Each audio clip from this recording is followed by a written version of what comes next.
When the country defaulted, the banks would be given all the natural resources and infrastructure of the once sovereign lands. But worst of all, the countries would pledge future taxes paid by the people in perpetuity as profit to the private banks. By the year 2000, there were few nations that had not fallen to the designs of the money power. The globalists were now ready to start their final phase of world government takeover, the destruction of the Western nations' economies. To carry out their final takeover, they first removed banking regulations like the Glass-Steagall Act in the late 1990s. This allowed their front companies to issue unlimited credit to the world and to set up colossal Ponzi schemes, the likes of which the world had never seen. The scams were advertised by the controlled corporate media as completely legitimate. Because of the fantastic returns, private investors, corporations, state and local governments invested heavily. They had taken the bait, hook, line, and sinker. To destroy confidence, in late 2007, the bankers themselves began to badmouth the scams they had created. Next, the central bankers cut off the tsunami of fiat money that they had been using to pump up the bubble. When Congress and the public refused to write the finance oligarchs a blank check, the bankers began to engage in financial terrorism. They said that the world would go into another Great Depression unless their demands were met, further destroying confidence. The stock market instantly had its biggest one-day loss in history, but even that wasn't enough to force Congress to capitulate to the offshore banks.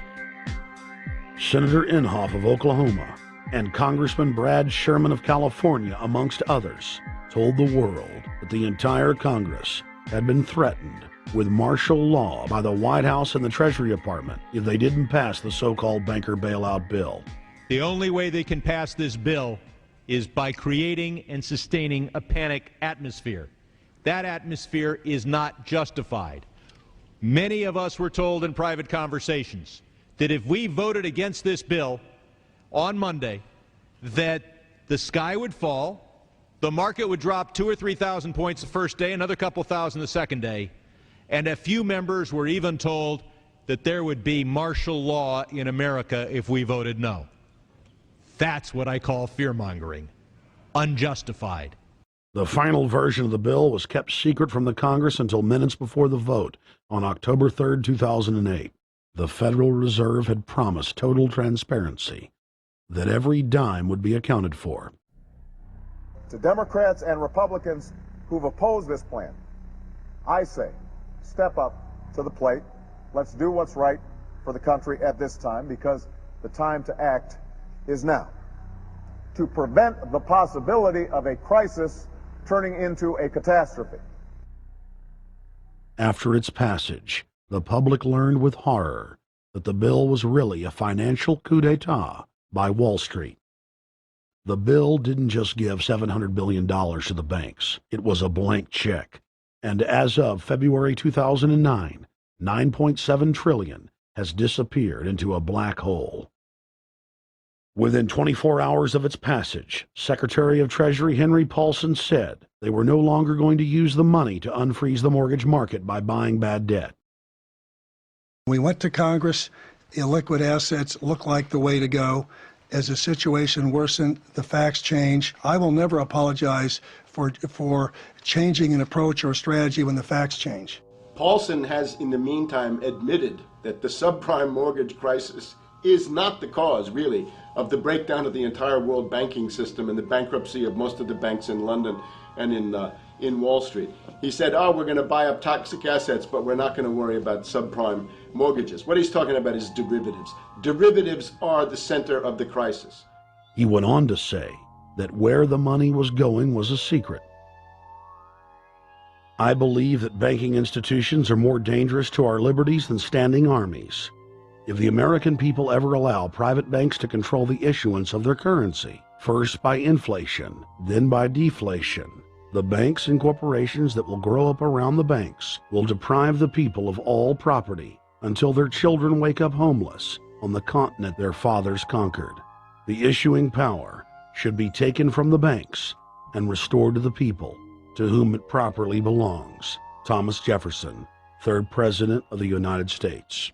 Secretary Paulson came in with the Vice President and Fed Chairman Bernanke and made all these assurances that there was absolutely a critical, immediate need to get rid of the corrosive derivative products, all the different names for this, ubiquitous, sub-S, retraded credit default swap, blah, blah, blah, blah.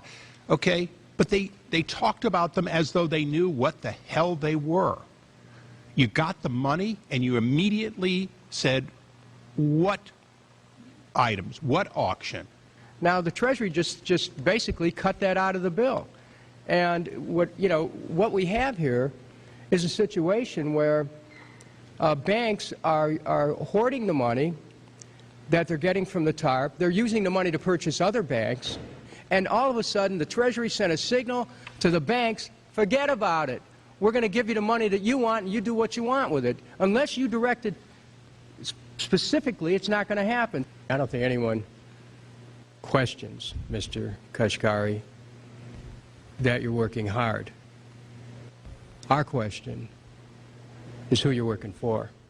Throughout its passage, President Bush and Senator Obama worked in tandem to get Congress to pass the bill, without even having time to read it, despite the fact that in major polls, 98% of the American people were against the bill. The leadership in both parties were for it. And I really want to commend Barack Obama, because as we were involved in the this and that and different provisions of the bill to persuade people, he really gave them confidence that this was the right decision for the American people, even though it wasn't, in our view, a great bill for them to vote on. I want to take a particular moment to also thank an individual who's not here, and that is Barack Obama, who made numerous calls not only to all of us, but to members of our caucus, and helped us gather the votes on the Democratic side to pass this legislation. Bank heads then bragged to the press that they were hoarding the bailout money and using it to buy up smaller, healthy banks and insurance companies. Their plan was working like a charm. Next, the central bankers loaned the federal government back $787 billion of our own money at interest for President Obama's so-called stimulus package. And just like the banker bailout, Congress was given less than an hour to read the 1,070-page plus stimulus bill. Barack Obama, who had pledged on the campaign trail to wait 5 days before a bill could be voted on so that the Congress and the people could have a chance to read it, said that the stimulus was too important and it had to be passed before anybody could see it or read it, or the crisis would turn into a catastrophe. Doing little or nothing at all will result in even greater deficits, even greater job loss, even greater loss of income, and even greater loss of confidence. Those are deficits that could turn a crisis into a catastrophe, and I refuse to let that happen.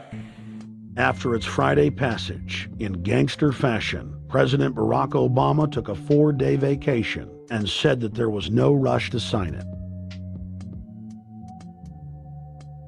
The spending bill was really a takeover bill, designed to further federalize the states and to pay off rich donors that had donated to both parties. As the world slid deeper into depression, the bankers celebrated the fire sale that they had created. I believe the phrase burdens of the office is overstated. Yeah, it's kind of like, why me?